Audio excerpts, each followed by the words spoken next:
এখন আমি আপনাদের সাথে নদীর থেকে তরতাজা ধরা পুঁটি মাছের একটি রেসিপি শেয়ার করছি। সুস্বাদু পুঁটি মাছের এই রেসিপিটি দেখে নেওয়ার জন্য কোনো প্রকার স্কিপ না করে সম্পূর্ণ ভিডিওটি আমার সাথে থেকে দেখে নিন।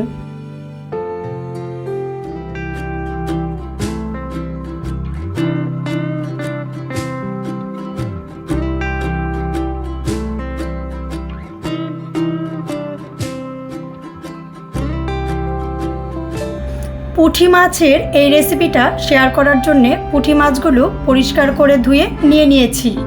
পরিষ্কার করে ধুয়ে দিয়ে দিয়েছি হাফ চামচ লবণ। এর সাথে দিয়ে দিচ্ছি হাফ চামচ হলুদের গুঁড়া। লবণ আর হলুদের গুঁড়া দিয়ে হাতের সাহায্যে বেশ অনেকটা সময় নিয়ে মাছগুলো খুব ভালো করে মাখিয়ে নিচ্ছি। খুব ভালো করে মাখিয়ে নেওয়ার পর রেস্টে রেখে দিচ্ছি 15 মিনিটের জন্যে।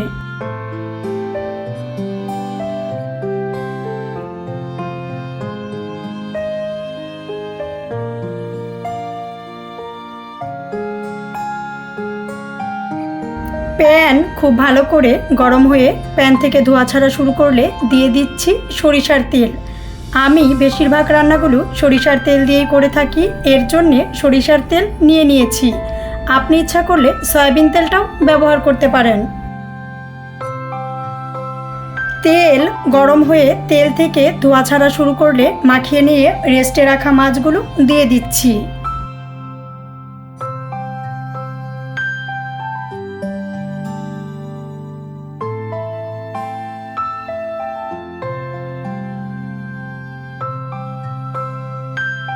মিডিয়াম লো আঁচে রেখে মাছগুলো খুব ভালো করে ভেজে নিচ্ছি।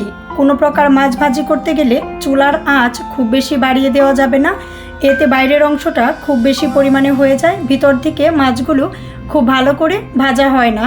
এর জন্যে মিডিয়াম লো আঁচে রেখে মাছগুলো খুব ভালো করে ভেজে নিচ্ছি। মিডিয়াম লো আঁচে রেখে মাছগুলো যখন একটা পাশ ভাজা হয়ে গেছে, মাছগুলো আমরা উল্টে দিচ্ছি। উল্টে দিয়ে মিডিয়াম লো আঁচে রেখে একই রকমভাবে মাছগুলো ভেজে নিচ্ছি।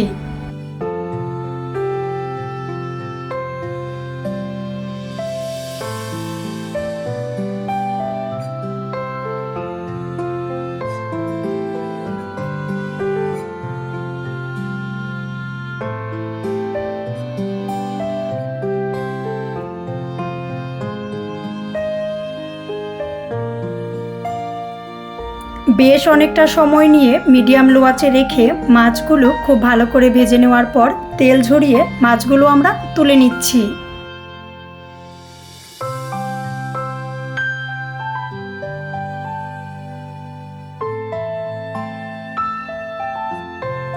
সুস্বাদু করে এই রেসিপিটা করে নেওয়ার জন্য নিয়ে নিয়েছি আলু, সাথে নিয়েছি বেগুন আর নিয়েছি ডাঁটা।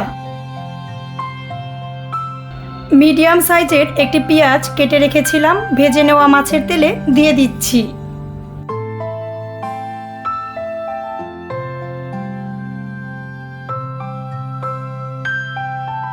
মিডিয়াম লো আঁচে রেখে পেঁয়াজগুলো বেশ অনেকটা টাইম খুব ভালো করে ভেজে নিয়ে দিয়ে দিচ্ছি তেজপাতা। তেজপাতা আর পেঁয়াজ কিছু টাইম ভেজে নিচ্ছি।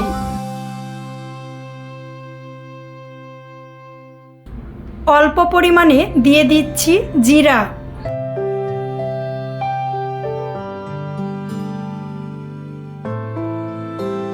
বেশ অনেকটা সময় নিয়ে খুব ভালো করে ভেজে নেওয়ার পর পিস করে পরিষ্কার করে ধুয়ে নেওয়া আলুগুলো দিয়ে দিচ্ছি। আলুগুলো দিয়ে মিডিয়াম লো আঁচে রেখে কিছুটা টাইম ভেজে নিচ্ছি।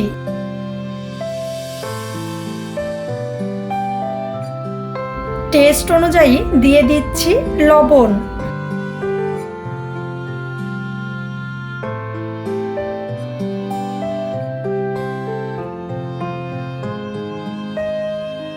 বেশ অনেকটা টাইম আলুগুলো খুব ভালো করে ভেজে নেওয়ার পর ডাঁটা পিস করে ধুয়ে রেখেছিলাম, এখন দিয়ে দিচ্ছি।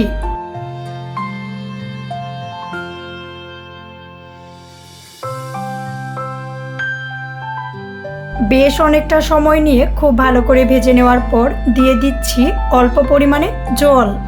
হাফ চামচ দিয়ে দিচ্ছি হলুদের গুঁড়া। অল্প পরিমাণে পেঁয়াজ আর শুকনা মরিচ খুব ভালো করে বেটে নিয়েছিলাম, এর সাথে দিয়ে দিচ্ছি। মিডিয়াম লো আঁচে রেখে বেশ অনেকটা সময় নিয়ে খুব ভালো করে কষিয়ে নিচ্ছি। বেশ অনেকটা সময় নিয়ে খুব ভালো করে কষিয়ে নিচ্ছি। পিস করে ধুয়ে রাখা বেগুনগুলো এখন দিয়ে দিচ্ছি।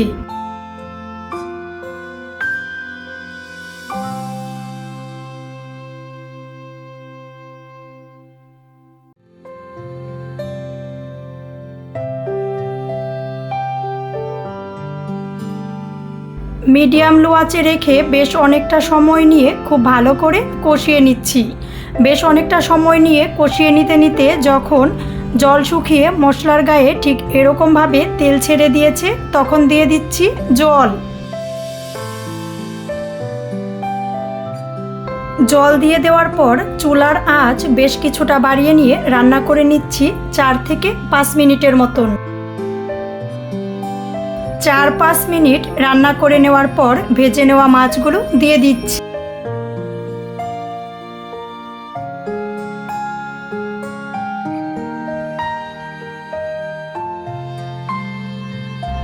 ভাজা মাছগুলো দিয়ে দেওয়ার পর একটি ঢাকনা দিয়ে ঢেকে দিচ্ছি 2 থেকে 3 মিনিটের জন্যে।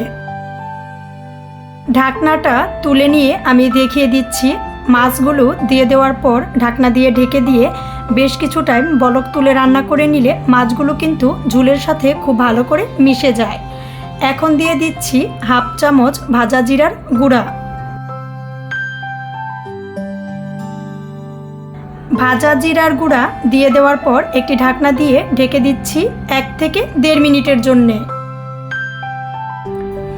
1.5 মিনিট পর ঢাকনাটা তুলে নিয়ে লো আঁচে রেখে 1 থেকে 1.5 মিনিট রান্না করে চুলাটা বন্ধ করে তরকারিটা নামিয়ে নিচ্ছি। পুঁটি মাছ দিয়ে করে নেওয়া দুর্দান্ত সুস্বাদু এই রেসিপিটা গরম ভাতের সাথে খেতে কিন্তু খুবই বেশি সুস্বাদু হয়। এই রেসিপিটা দেখে কেমন লেগেছে অবশ্যই কমেন্টস করে জানিয়ে দিবেন। ভালো লাগলে লাইক করবেন, শেয়ার করবেন আর অবশ্যই সাবস্ক্রাইব করে আমাদের চ্যানেলের সাথেই থাকবেন।